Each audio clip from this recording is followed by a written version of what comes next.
Quando um chefe de cartel chegava ao topo, ele acreditava que o maior perigo vinha da polícia ou dos grupos rivais, mas, em alguns casos, a ameaça já estava ao seu lado o tempo todo. Homens pagos para protegê-lo acabaram se voltando contra o próprio chefe, transformando guarda-costas e aliados em seus executores. E foi justamente essa confiança quebrada que colocou um ponto final na trajetória de alguns dos criminosos mais poderosos da história.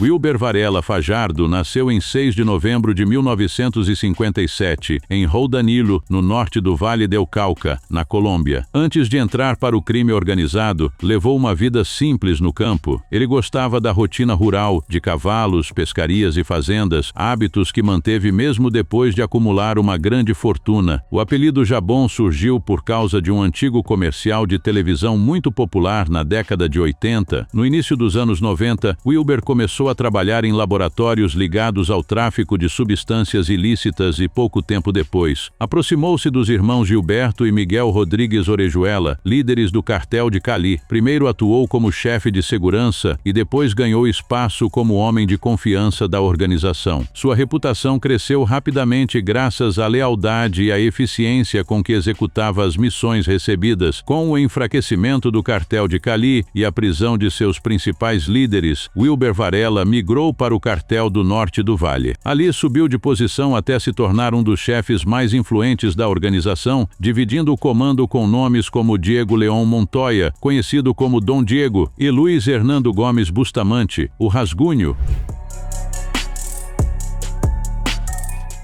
Depois de assumir o controle de parte das operações, Wilber passou a comandar uma estrutura própria dentro do cartel. Criou seu próprio grupo armado, conhecido como Los Rastrojos, responsável por proteger seus interesses e enfrentar organizações rivais. Durante esse período, estabeleceu conexões com cartéis mexicanos, principalmente o cartel de Juárez e o grupo dos Beltrán Leiva. Também manteve relações com grupos paramilitares colombianos e construiu uma rede que envolvia transporte, segurança, cobrança de dívidas, aquisição de armas e contra-inteligência. As autoridades colombianas e norte-americanas passaram a concentrar esforços para capturá-lo. Seu nome entrou na lista dos criminosos mais procurados pelos Estados Unidos, que chegaram a oferecer uma recompensa de até $5 milhões por informações que levassem à sua prisão. Segundo as investigações, ele era acusado de participar do envio de centenas de toneladas de substâncias ilícitas para a América do Norte.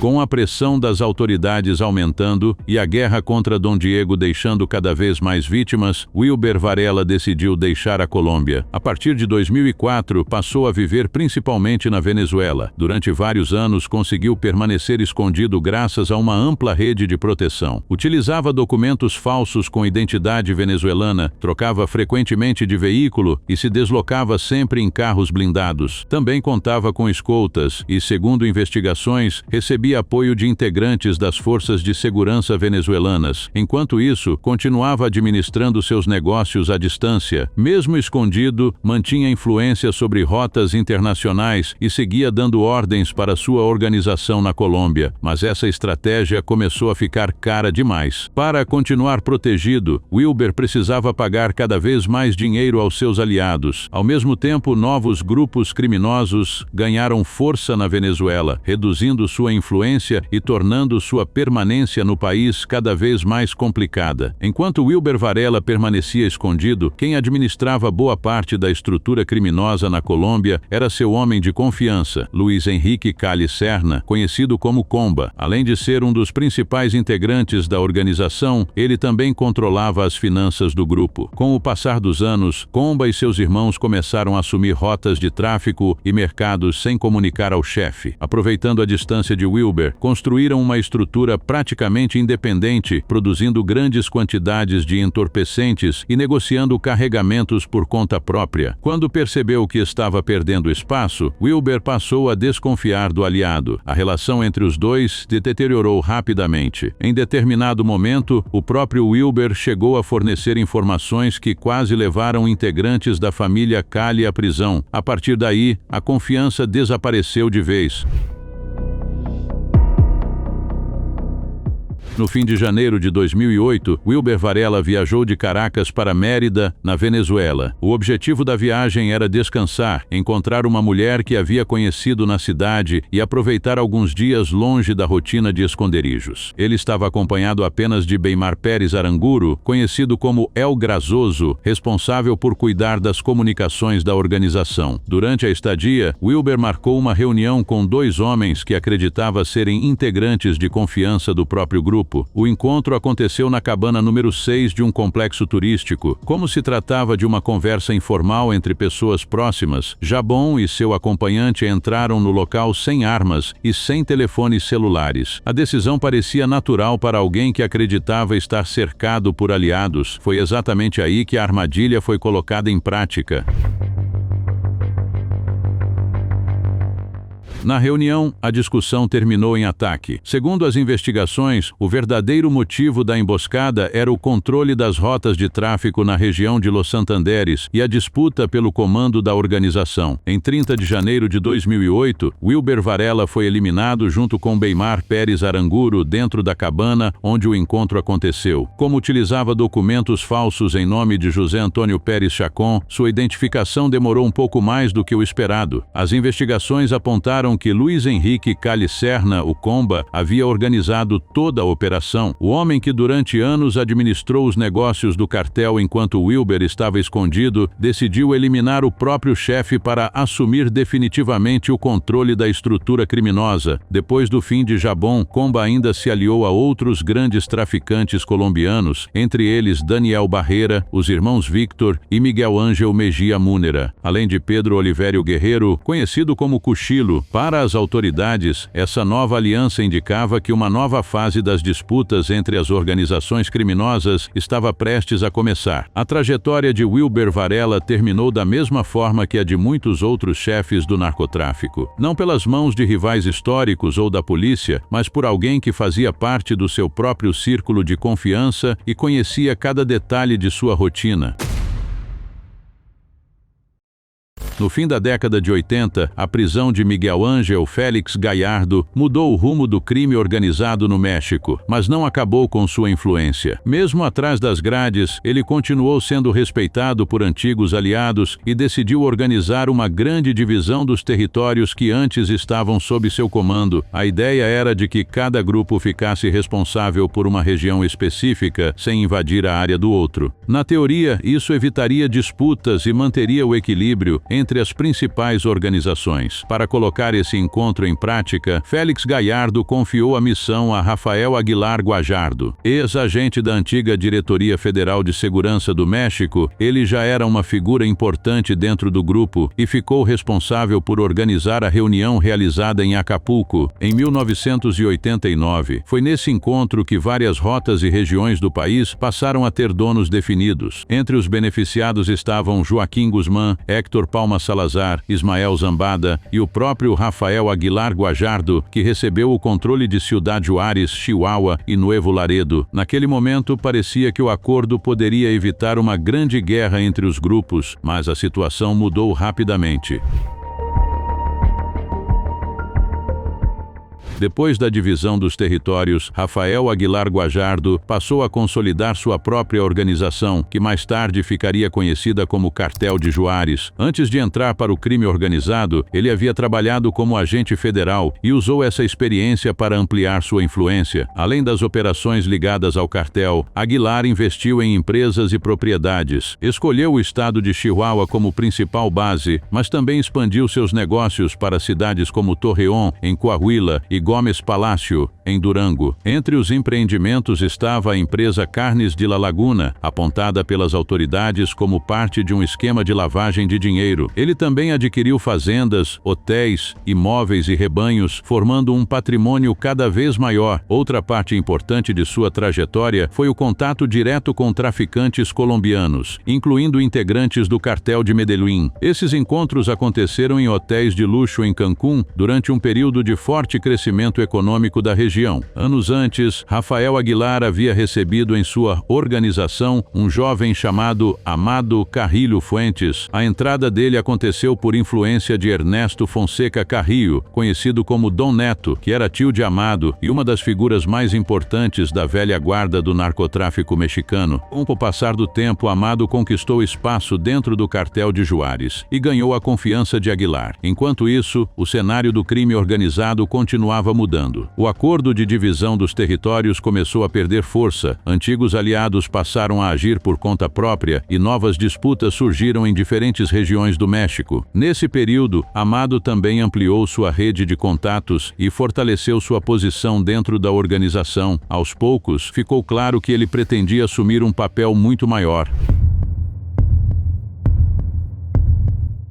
Segundo as informações conhecidas sobre o caso, Amado Carrillo decidiu eliminar Rafael Aguilar Guajardo para assumir o controle completo do cartel de Juárez. Antes disso, ele já teria articulado ações contra outros antigos líderes, abrindo caminho para sua ascensão. No dia 12 de abril de 1993, Aguilar Guajardo estava no porto de Cancún e se preparava para embarcar em uma embarcação quando foi surpreendido. Ele foi atingido por vários disparos e perdeu a vida no local. De acordo com os relatos sobre o caso, a ordem havia partido do próprio Amado Carrillo Fuentes. O fim de Aguilar marcou uma mudança definitiva na liderança da organização. Depois disso, Amado passou a controlar todo o cartel de Juárez e iniciou uma expansão ainda maior de suas operações. Amado Carrillo permaneceu no comando do cartel de Juárez até 1997. Na tentativa de mudar a aparência e dificultar sua identificação pelas autoridades, decidiu passar por uma cirurgia plástica na Cidade do México. O procedimento, porém, não foi concluído como planejado. Na madrugada de 4 de julho de 1997, Amado perdeu a vida após a operação. Meses depois, os médicos envolvidos no procedimento também foram encontrados sem vida, transformando o episódio em um dos casos mais comentados da história do crime organizado mexicano. A trajetória de Rafael Aguilar Guajardo mostrou como alianças dentro dos cartéis podiam durar apenas enquanto fossem convenientes. O homem que ajudou a construir o cartel de Juárez acabou perdendo o comando e a própria vida por decisão de alguém que ele mesmo havia levado para dentro da organização anos antes. No fim da década de 80, a disputa entre o grupo de Héctor Palma, o El Güero Palma, e a organização ligada a Miguel Ángel Félix Gallardo e aos irmãos Arellano Félix já havia saído do controle. Os dois lados disputavam rotas e territórios, e qualquer erro podia custar muito caro. Foi nesse cenário que surgiu Rafael Clavel Moreno, um assassino de aluguel venezuelano conhecido por trabalhar para El Güero. Mas, segundo os relatos sobre o caso, ele acabou sendo recrutado pelos rivais para executar uma missão muito diferente. A tarefa não envolvia um ataque direto. O plano era se infiltrar no círculo mais próximo de Héctor Palma, conquistar sua confiança e atingir justamente o ponto que ninguém costumava tocar nas disputas entre cartéis, a família. Rafael Clavel conseguiu se aproximar da organização de Palma e passou a frequentar seu ambiente sem levantar suspeitas. Aproveitando as longas ausências do chefe do cartel, ele também se aproximou de Guadalupe Mejia, esposa de Héctor Palma. Com o passar do tempo, Guadalupe acreditou que estava vivendo um novo relacionamento e decidiu abandonar o marido. Em 1989, ela deixou a casa levando milhões de dólares pertencentes a Palma e também os dois filhos do casal. Ao lado de Clavel, viajou para São Francisco, nos Estados Unidos, acreditando que começaria uma nova vida, mas tudo fazia parte da armadilha. Depois da chegada aos Estados Unidos, Guadalupe descobriu que havia sido usada desde o início. Rafael Clavel não tinha intenção de construir uma nova vida ao lado dela. Pouco tempo depois, ela foi executada por ele. Enquanto isso, Héctor Palma voltou para casa e encontrou a residência vazia. A princípio, acreditou que a esposa simplesmente havia fugido. Pouco depois, porém, recebeu um recipiente refrigerado. Dentro dele estava o que restou de Guadalupe, deixando claro que havia muito mais por trás do desaparecimento. Mesmo assim, Palma ainda não sabia onde estavam seus filhos. Durante dias, mobilizou seus homens e utilizou todos os recursos possíveis para tentar encontrá-los, mas não conseguiu nenhuma resposta. Cerca de 2 semanas depois, outro pacote chegou às mãos de Héctor Palma. Dessa vez, havia uma fita de vídeo. Ao assisti-la, descobriu o destino dos filhos. Segundo os relatos do caso, Rafael Clavel levou as 2 crianças até a Venezuela e, no dia 18 de julho de 1989, as lançou de uma ponte de aproximadamente 150 metros de altura em San Cristóbal, no estado de Táchira. As imagens registradas na gravação serviram como uma mensagem direta para Palma. O episódio ficou conhecido como um dos acontecimentos mais brutais das guerras entre cartéis, porque rompeu uma regra que durante muito tempo era respeitada por diversas organizações: evitar ataques contra familiares.